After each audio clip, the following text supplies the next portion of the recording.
So the first agenda item is an application for a special permit, and the applicants are Douglas and Catherine Hickey. The subject property is located in the North Kona district, and on the slide you can see the subject 80-acre property outlined in red.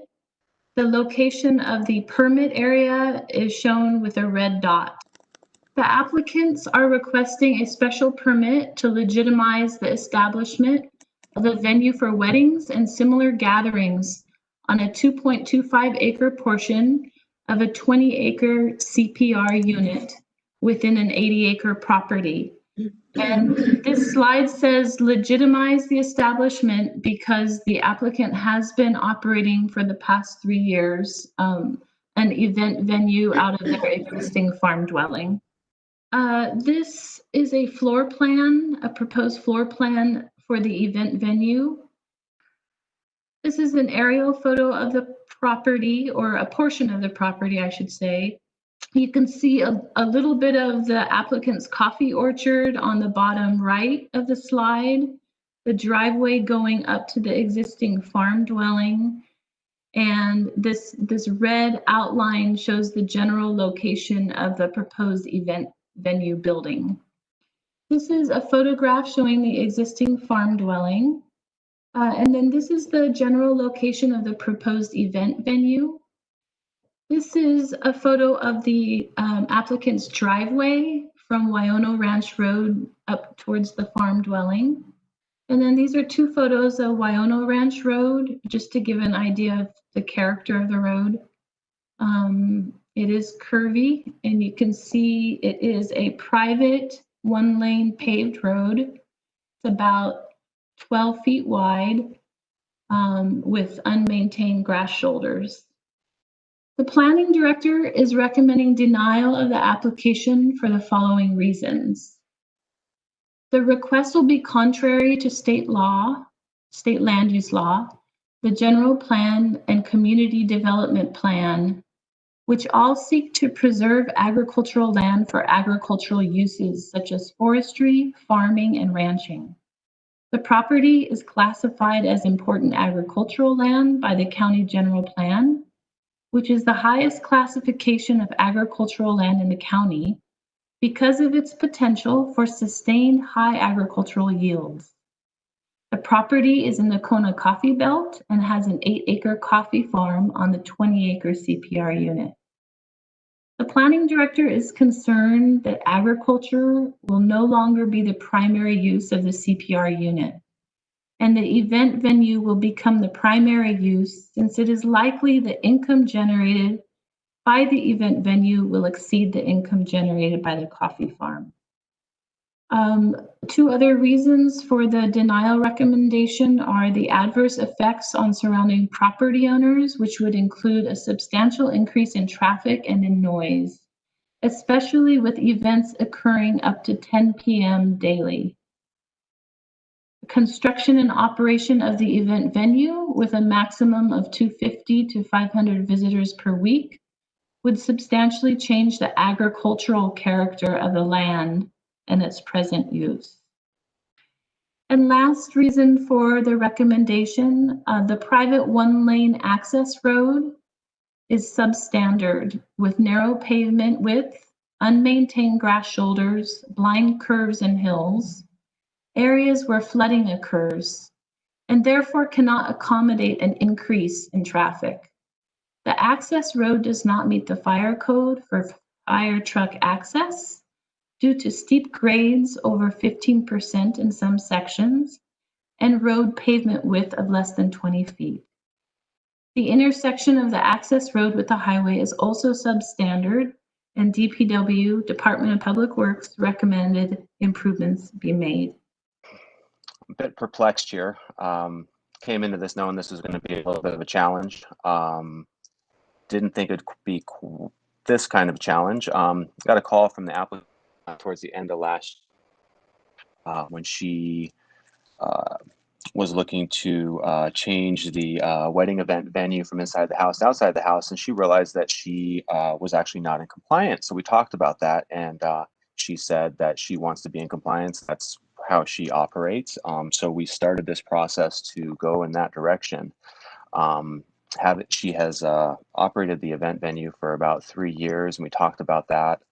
No complaints, no issues, all the way around to our knowledge. So it looked like it was relatively straightforward for the most part, basically a continuation of what was already occurring there, but making sure it was legitimized. Where I want to take a step back is about agriculture and fairness. We do have a farmer here that actually operates a farm. Oftentimes we do see applications come in that have no farming activities on there. In this case, we actually do have a farmer. Ms. Hickey's been been a part of the Farm Bureau for over 6 years. She chaired the Farm Bureau as well as other charities in the area. I wonder how many other of the surrounding areas actually do farming. That's one of the issues we have here in Hawaii County. Before that, I'm a guy about fairness. You guys know, born and raised, most of you all know, born and raised here on the Big Island, former chair of the Leeward Planning Commission, former elected official, county council person. Not going to come in and we're not always going to agree on the same thing, but I do think fairness is something that is a really good place to start with.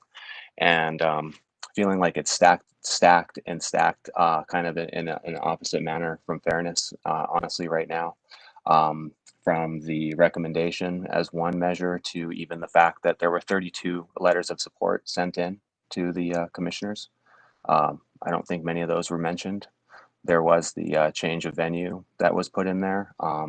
That was mentioned, but we haven't had a chance to get into it. But before that, there was a time when, when the Planning Commission gets a recommendation, and it's a favorable recommendation, the planning department says we give a favorable recommendation for these reasons, and here's our proposed conditions, right? That's what we've all seen that many a times. Now, recently, when there's a negative recommendation, it comes as this proposed conclusions of law and findings of facts. Instead of, we propose a negative recommendation for these reasons and let's talk about it. And if that's so what's decided, then that comes out to be a conclusions of law and findings of facts. That's different than how it used to be. I wouldn't want to say right off the bat, that isn't fair to me. I'd want an even case, whether it be for or against it, in the same way. So if the planning department supports an application, should it not come out with proposed findings of facts and conclusions of law in favor of it? We are trying to follow the letter of the law in every way that we can. We did not receive any complaints for our venue for the 3 years that we were in operation, nor did we receive a notice of violation from planning. We were the ones who started this process unprompted so that we could be in compliance with all regulations. Since we have applied for our permit to be in compliance with our zoning and to show our good faith, we have not accepted any new bookings, which has put a huge financial strain on our business. If it wasn't for SBA loans and, some of our own savings, we would have been out of business already from having not taken any new bookings for over 8 months, 9 months now. And that is really, really hard. So I just want to be clear, we are Hawaii farmers. We do farm the vast majority of our property. We will continue to do that. We need your help. We need a lot of help. We need it from you. Please help us and approve our permit. Thank you. That's all I have to say. Thank you very much. Thank you. Are you aware that this application violates state land use laws? I am aware that they are doing everything in their power with all the resources they have to come into compliance to not violate any law. And that's why they have my support, because I think that's the right thing to do. And it would have been easier for them to act out of compliance, but that's not what they've chosen, because that's not the right thing to do. And along with everybody else during the pandemic, local farmers are facing tough economic times in addition to the high cost of labor and by hand production. The most successful farmers I have worked with generally share one thing in common, and that's they are very smart business people who have learned to diversify their farms. What Kate and Doug Hickey have done is create a sustainable family farm that they have kept successfully running by also turning it into a small wedding venue. agricultural sustainability is something that we should strive for as an island community. And especially in these times where we're seeing the effects of COVID limiting our industry and in turn our community, it's going to be so important for us to, when the time is right, to come back into a place where we can all thrive again. And we believe Sunshine Farms can play a huge part in that process. I love weddings. I was a wedding photographer. I would not be one to complain about weddings. But this special use request is a whole different ballgame. We're talking major traffic on our substandard road. All the vendors, I mean, my heart breaks for all of us small businesses right now because of COVID and other reasons. But this, I believe, would be disastrous to the community of Malka, Hōlualoa. That Waiono Ranch Road is a private driveway that doesn't have any kind of a maintenance agreement on it and is a shared resource with all of the neighbors in Waiono Meadows. It's only 10 feet wide at certain parts. All of the residents know the quirks of the road, the various blind spots, narrow corridors. To add 250 automobiles or trucks every single week, in addition to all the support services that a wedding venue of that magnitude may need, is just, it's an incredible amount of traffic, consumer traffic that's going into a place that's zoned strictly for agricultural use. The fact that other people do illegal operations on agricultural land has nothing to do with this whatsoever. I believe that commercial use in agricultural districts should be allowed on a case-by-case basis through the special permitting process. That's why it exists, I did some research, and according to the U.S. Department of Agriculture, nationwide median farming income for farming households, or median income for farming households was $83,000 in 2018. Most of these households have dual income, non-farm and farm income sources.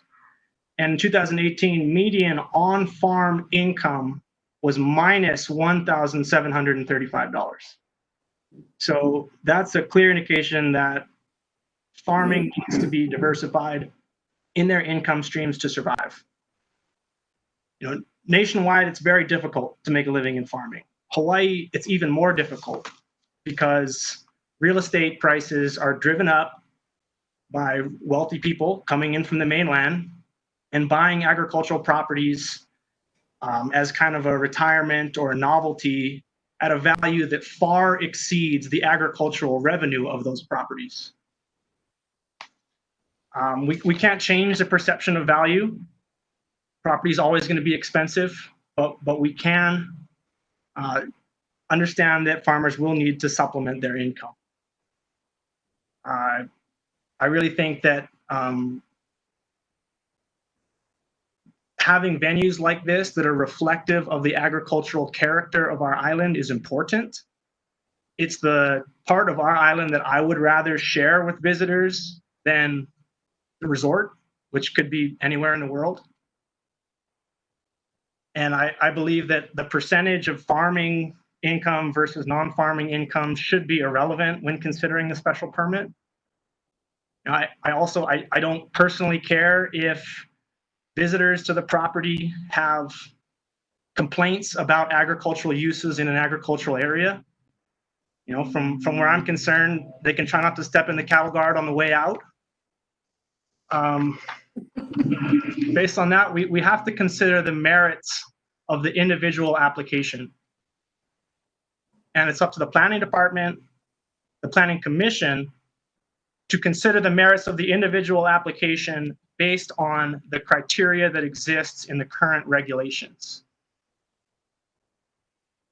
I believe if we look at this case, we see that this case is a good concept put forward by good people, but the location is problematic. Like Perry said, I've been up and down the road many times.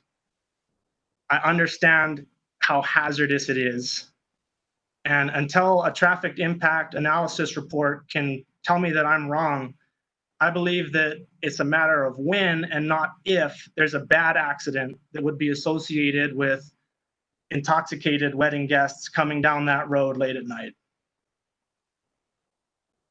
So for me, you know, I hope that the Hickeys will be able to use that same ability that they have in putting together this entire group of people who came out to support them to work within their own neighborhood to reach a consensus on how you can move forward in agreement with your neighbors.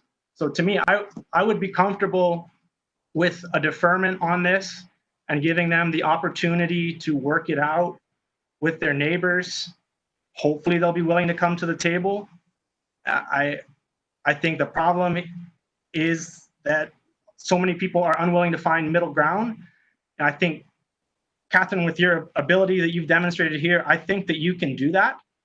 I think that you can find middle ground with your neighbors and you can come back with an application that people support. With that, I guess I'll make a motion to defer this agenda item.